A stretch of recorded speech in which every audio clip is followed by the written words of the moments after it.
सभी को नमस्कार। हिंदी की वीडियो में आप सभी का हार्दिक स्वागत है। पिछले वीडियो में हमने जाना था मैथिली शरण गुप्त जी का परिचय और साथ में मनुष्यता कविता का मूल भाव।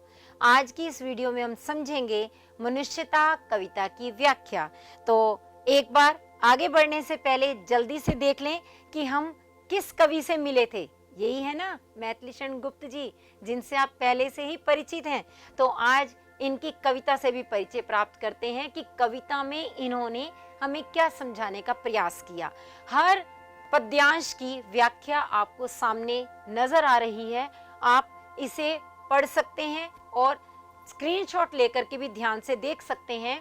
विचार लो कि मरते हो न मृत्यु से डरो कभी, मरो परंतु यूं मरो कि याद जो करे सभी। हुई न यूं सुमृत्यु तो वृथा मरे वृथा जिए, मरा नहीं वही कि जो जिया न आपके लिए। वही पशु प्रवृत्ति है कि आप ही चरे, वही मनुष्य है कि जो मनुष्य के लिए मरे। आपने देखा होगा कैसी ओजपूर्ण ये कविता है, जोश वाली कविता है। क्यों?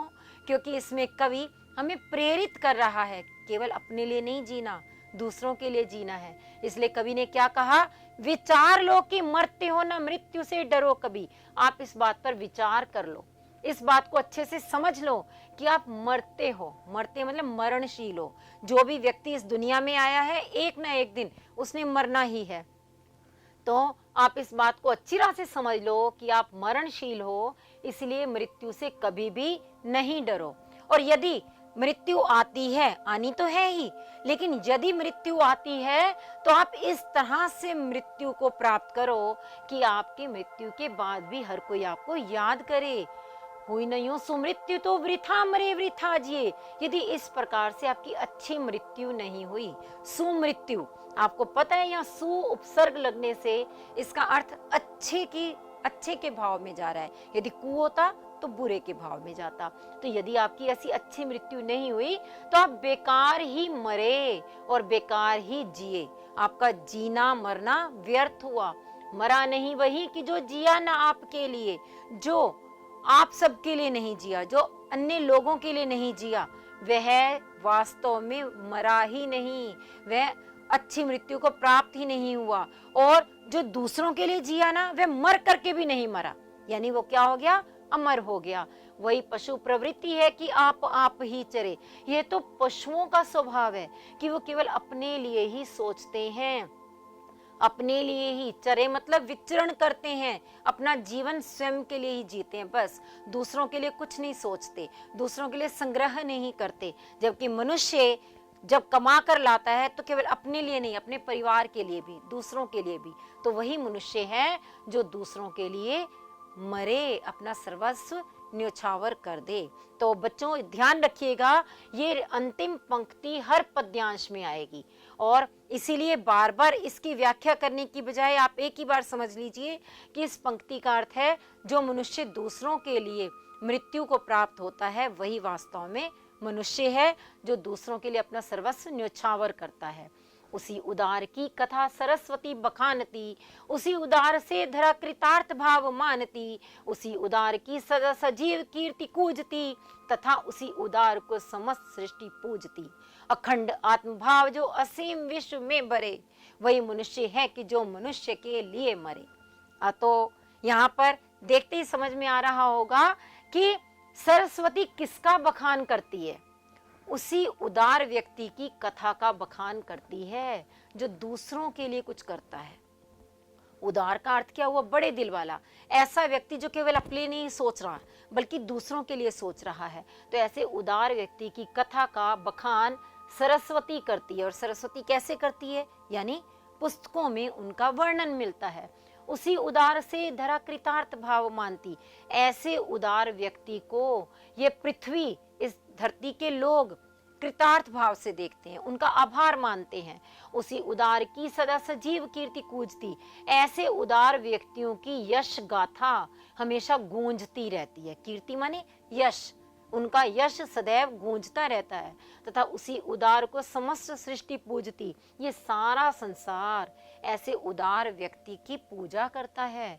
अखंड आत्मभाव जो असीम विश्व में भरे, जो व्यक्ति ऐसा अखंड आत्मीयता का भाव अपने हृदय में लिए हुए है, वह पूरे संसार को उसी प्रेम से, उसी अखंड प्रेम से भर देता है। वही वास्तव में मनुष्य है। अंतिम पंक्ति तो आपको पहले से ही पता है कि वास्तविक मनुष्य वही है जो दूसरों के लिए जिए और मरे। आगे बढ़ते हैं और देखते हैं अगले पद्यांश में क्या समझाया गया।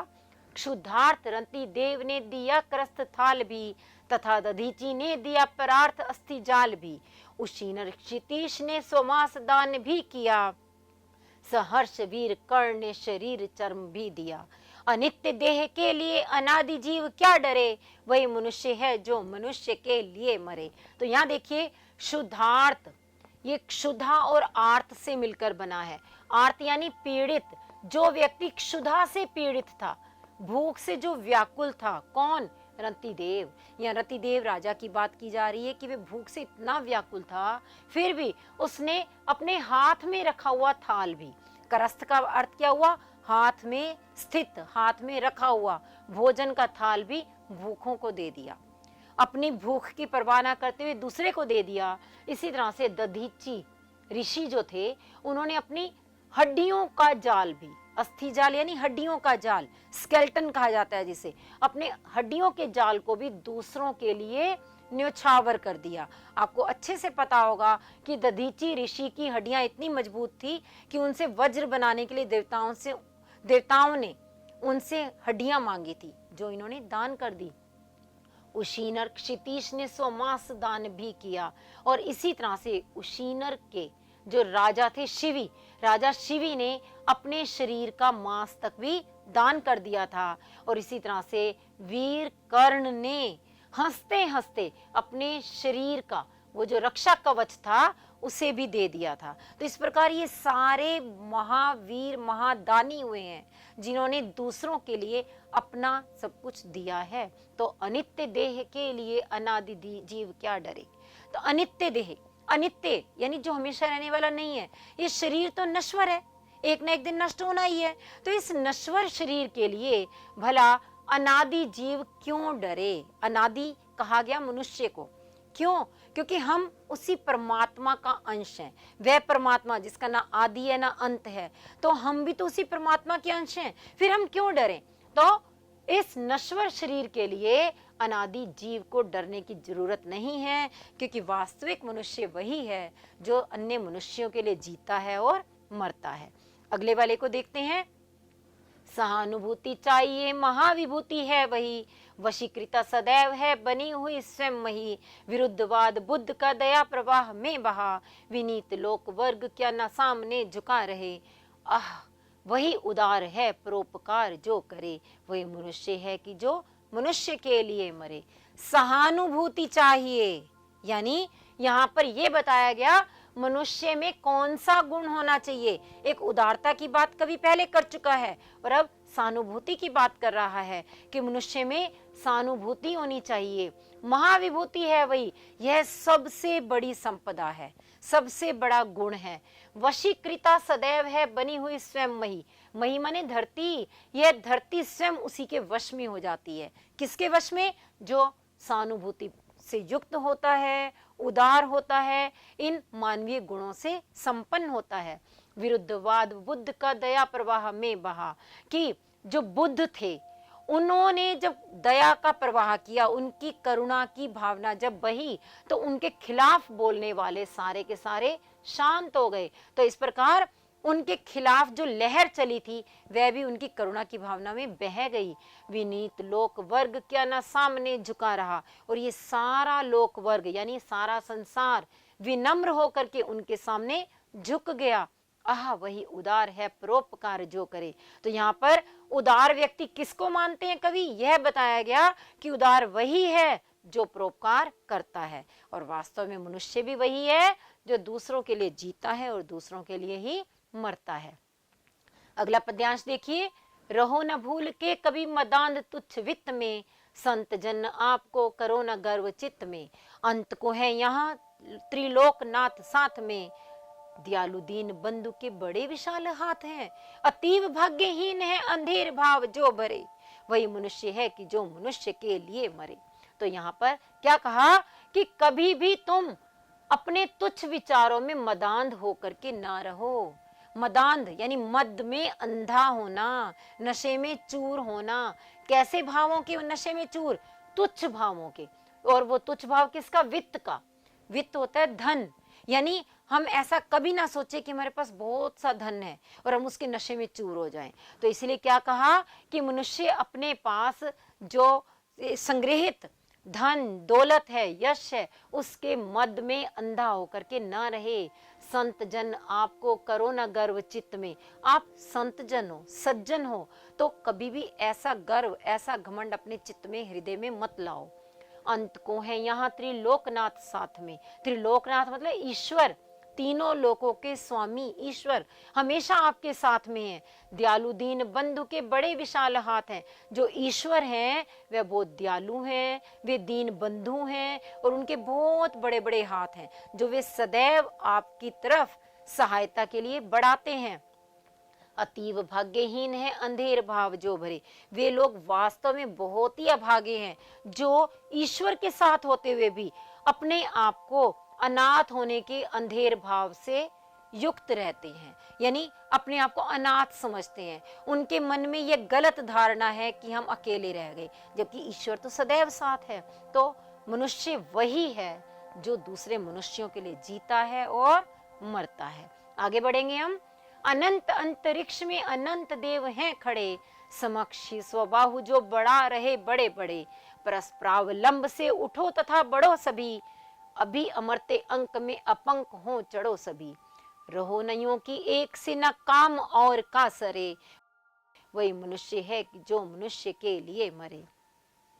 अनंत अंतरिक्ष में, अनंत मतलब जिसका कोई अंत नहीं। तो ये अंतरिक्ष, आसमान बहुत बड़ा है, इसका कोई अंत नहीं है। इसमें अनंत देव हैं खड़े। अनंत देव मतलब असंख्य देवता। यहाँ अंतरिक्ष में, अनंत आकाश में असंख्य देवता खड़े हैं और समक्षी स्वबाहु जो बड़ा रहे बड़े बड़े, वे आपके सामने, समक्ष माने क्या होता है? जो आंखों के सामने हो। वे आपके सामने अपनी भुजाओं को, बड़ी बड़ी भुजाओं को बढ़ा रहे हैं। किस लिए बढ़ा रहे हैं? मदद के लिए बढ़ा रहे हैं। परस्परावलंब से उठो तथा बढ़ो सभी। आप सभी एक दूसरे के अवलंब से, परस्पर माने एक दूसरे, अवलंब यानी सहारा, आप एक दूसरे के सहारे से उठो। कहते हैं ना, दूसरे का विकास भी करो और अपना भी विकास करो, सबका साथ सबका विकास। तो आप एक दूसरे के सहारे से उठो और आगे बढ़ो, यानी सभी मिलकर के उन्नति करो। अभी अमरते अंक में अपंक हो चढ़ो सभी। अमरते अंक में, अमरते अंक का मतलब क्या हुआ? देवताओं की गोद में, ईश्वर की गोद में। आप अपने देवताओं की गोद में केवल तभी चढ़ पाओगे जब आप अपंक होगे। अपंक मतलब कलंक रहित, बिल्कुल अपने मन में स्वार्थ की भावना ना लो, आपका हृदय स्वच्छ हो, कलंक रहित हो, तभी आप देवताओं की गोद में चढ़ सकोगे। रहो नयों की एक से ना काम और का असर। आप इस तरह से कभी मत रहो कि आपकी वजह से दूसरों के काम अटक जाएं। काम सरने का मतलब क्या हुआ? कि काम सफल हो।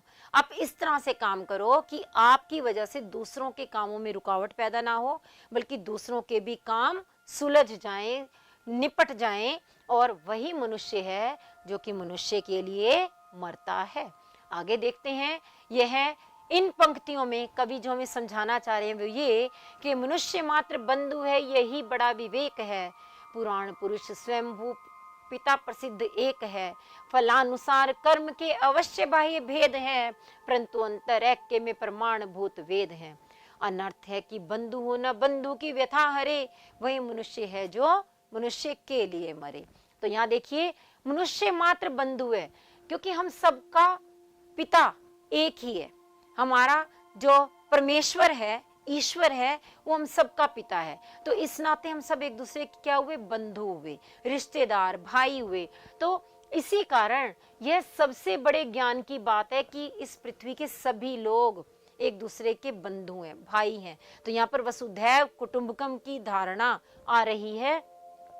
पुराण पुरुष स्वयंभू पिता प्रसिद्ध एक है और हम सबका पिता एक ही है, जो कि पुराणों में बताया गया। स्वयंभू, स्वयंभू ईश्वर को ही कहते हैं जो अपने आप उत्पन्न हुआ हो। तो हम सबका पिता जो अत्यंत प्रसिद्ध है, पुराणों में कहा गया है, वह एक ही है। फलानुसार कर्म के अवश्य भय भेद हैं, भले ही हम सबके कर्मों के फल अनुसार बाहरी रूप में भेद हैं। कैसे भेद हैं? कोई गोरा है, कोई काला है, किसी का धर्म एक है तो किसी दूसरे का धर्म दूसरा। तो हम बाहरी रूप से छोटे बड़े, मोटे पतले, काले गोरे कैसे भी हो सकते हैं, लेकिन अंदर से हम एक ही हैं। अंतरैक्य में प्रमाणभूत वेद है। वेदों में ही कहा गया कि अंदर से हम सभी एक हैं, और इस बात का प्रमाण हमें वेदों में मिलता है। अनर्थ है कि बंधु हो न बंधु की व्यथा हरे। यह तो बहुत बड़ा अनर्थ हो जाएगा कि हम भाई बंधु होते हुए भी अपने दूसरे बंधुओं की व्यथा को ना हरें।